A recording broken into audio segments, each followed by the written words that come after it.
அனைத்து தமிழ் உள்ளங்களுக்கும் வணக்கம். இது உங்கள் முதலும் நீ முடிவும் நீ. நம்ம சேனல்ல யாராவது புதிய நண்பர்கள் வீடியோ பார்க்குறீங்கன்னா, மறக்காம நம்ம சேனலை சப்ஸ்கிரைப் பண்ணிட்டு உங்களோட ஆதரவுகள் குடுத்துட்டு பாருங்க. வாங்க நம்ம இன்னைக்கு வீடியோக்குள்ள போலாம். இன்னைக்கு வீடியோல என்ன பார்க்க போறோம்னு பார்த்தீங்கன்னா, உங்க குழந்தைக்கு பாஸ்போர்ட் எடுக்க போறீங்கன்னா, மறக்காம இந்த வீடியோவை பார்த்துட்டு போங்க. நான் லாஸ்ட் வீக் ஒரு குழந்தைக்கு பாஸ்போர்ட் அப்ளை பண்ணேன். ஆனா ஹார்ன் ஹோல்ட் போட்டாங்க. நான் என்ன தப்பு பண்ணேன், அத பத்தின ஃபுல் டீட்டெயில்ஸ உங்க கூட ஷேர் பண்ணிக்க போறேன். இது ஒரு விழிப்புணர்வு வீடியோ தான். நெறைய நண்பர்களுக்கு ஷேர் பண்ணுங்க. நான் பண்ண தப்ப அவங்களும் பண்ணக்கூடாது. வாங்க நம்ம இன்னைக்கு வீடியோக்குள்ள போலாம். அதாவது பார்த்தீங்கன்னா, பாஸ்போர்ட் அப்ளை பண்ணணும்னா குழந்தைகளுக்கு 2 பேரோட பேரண்ட்ஸோட பாஸ்போர்ட்டும் தேவைப்படும். அதாவது அப்பா பாஸ்போர்ட்டோ இல்ல அம்மா பாஸ்போர்ட் 2 பேரோட பாஸ்போர்ட்டும் தேவைப்படும். ஒருவேளை 2 பேர்கிட்டல யாராவது ஒருத்தர்கிட்ட பாஸ்போர்ட் இருந்தாலும் ஓகே தான். ஆனா பார்த்தீங்கன்னா, பேரண்ட்ஸோட பாஸ்போர்ட்ல ஸ்பௌஸ் நேம் வந்து ஆட் ஆயிருக்கணும்.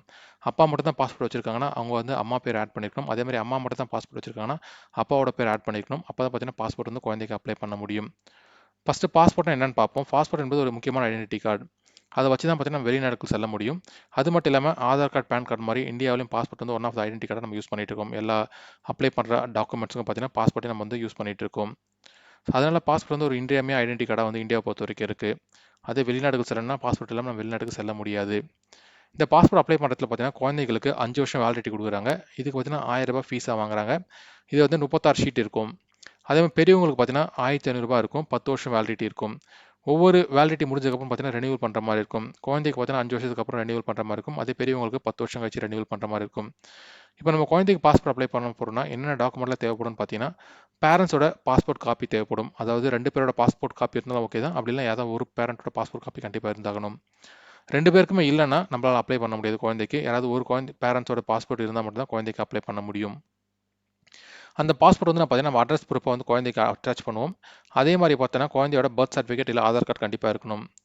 முக்கியமா பர்த் சர்டிஃபிகேட் இருந்துச்சுன்னா ரொம்ப இம்பார்ட்டன்ட். அது இருந்தாலே போதும். அப்படி இல்லன்னா ஆதார் கார்டு இருந்தாலும் ஓகே தான். இந்த 2த்துல ஏதாவது ஒண்ணு இருந்தாலே போதும். அதுக்கப்புறம் கன்சென்ட் ஃபார்ம் டி குடுப்போம். அது வந்து 3த்தையும் பார்த்தீங்கன்னா, அப்லோட் பண்ற மாரி இருக்கும். பாஸ்போர்ட் அப்ளை பண்ணும்போது. இத நம்ம ஈஸியா பார்த்தீங்கன்னா, பாஸ்போர்ட் வெப்சைட்ல போயிட்டு நம்ம ஈஸியா ஆன்லைன்ல அப்ளை பண்ணிக்கலாம். அப்ளை பண்ணிட்டு நம்ம பாஸ்போர்ட் சேவா ஆஃபீஸ் வந்து நம்ம சூஸ் பண்ணணும். எந்த நியர்பை பாஸ்போர்ட் சேவா ஆஃபீஸ் இருக்கோ, அத சூஸ் பண்ணிட்டு நம்ம டாக்குமெண்ட் வெரிஃபிகேஷனுக்காக அங்க போற மாரி இருக்கும்.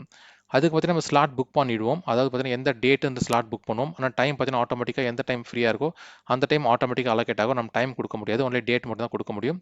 அந்த டைம்ல போயிட்டு நம்ம வந்து பாஸ்போர்ட் ஆஃபீஸ்க்கு போற மாரி இருக்கும். நம்ம பாஸ்போர்ட் ஆஃபீஸ் போம்போது என்ன ஒரிஜினல் டாக்குமெண்ட் எடுத்துட்டு போணும். அது மட்டும் இல்லாம நமக்கு ஸ்லாட் டைம் அலோகேட் ஆயிருக்கும். அந்த டைம்க்கு வந்து முன்னாடி 15 மினிட்ஸ் முன்னாடி நம்ம போற மாரி இருக்கும். அந்த பாஸ்போர்ட் சேவா ஆஃபீஸ் உள்ள போனோனே பார்த்தீங்கன்னா, செக்யூரிட்டி செக் பண்ணுவாங்க. அந்த ஸ்லாட் டைம் கரெக்ட்டா இருக்கா? அப்படி இல்லன்னா வெயிட் பண்ண வச்சுருவாங்க. ஸ்லாட் டைம் 15 மினிட்ஸ் முன்னாடி தான் வந்து பார்த்தீங்கன்னா, உள்ள விடுவாங்க. ஸ்லாட் டைம் உள்ள போனோனே பார்த்தீங்கன்னா, 4 செக்ஷன் இருக்கும். ஒண்ணு பார்த்தீங்கன்னா, டாக்குமெண்ட் வெரிஃபிகேஷன் செக்ஷன். இனிஷியலா பார்த்தீங்கன்னா, டாக்குமெண்ட் வெரிஃபை பண்ணுவாங்க. நம்ம என்னென்ன டாக்குமெண்ட்லாம் அப்லோட் பண்ணோம், அதோட ஒரிஜினல் காப்பிலாம் பார்ப்பாங்க. அதுக்கப்புறம் அதோட சாஃப்ட் காப்பியும் வாங்கி வச்சுக்குவாங்க.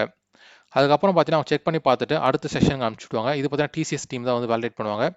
அந்த டிசிஎஸ் டீம் என்ன பண்ணுவாங்கன்னு பார்த்தீங்கன்னா, நீங்க அப்ளை பண்ண அப்ளிகேண்டோட டீட்டெயில்ஸ் எல்லாம் செக் பண்ணி பார்த்துட்டு, அவங்க கிட்ட கேட்பாங்க. இது எல்லாம் ஓகேவான்னு கேட்பாங்க.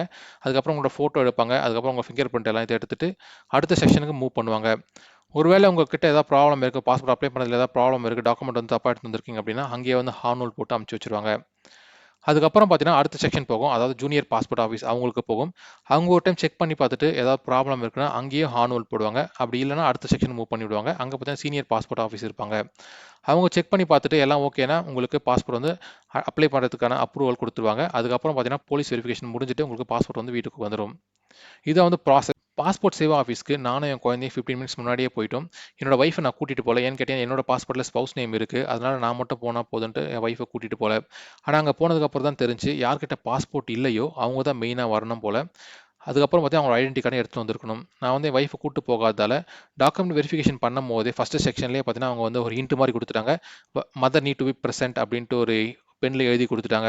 அடுத்த செக்ஷன் டிசிஎஸ் செக்ஷன் போகும்போது பார்த்தீங்கன்னா, அவங்க அப்ளிகேஷன் எல்லாத்தையும் செக் பண்ணி பார்த்துட்டு, குழந்தையோட ஃபோட்டோ எல்லாத்தையும் எடுத்துட்டாங்க. அதுக்கப்புறம் குழந்தையோட ஃபிங்கர் பிரிண்ட் எல்லாத்தையும் எடுத்துட்டு, mother need to be present அவங்களும் பார்த்தீங்கன்னா, ஹார்ன் ஹோல்டுன்னு ஒரு ஹிண்ட் மாரி குடுத்துட்டு, அடுத்த செக்ஷனுக்கு அனுப்பிச்சு விட்டாங்க. ஜூனியர் பாஸ்போர்ட் ஆஃபீசருக்கு. அவங்களும் செக் பண்ணி பார்த்துட்டு, அடுத்த சீனியர் பாஸ்போர்ட் ஆஃபீசருக்கு அந்த செக்ஷனுக்கு போயிட்டு, அவங்க வந்து கண்டிப்பா மதர் இருந்தா தான் வந்து பாஸ்போர்ட்ட குடுப்பாங்க.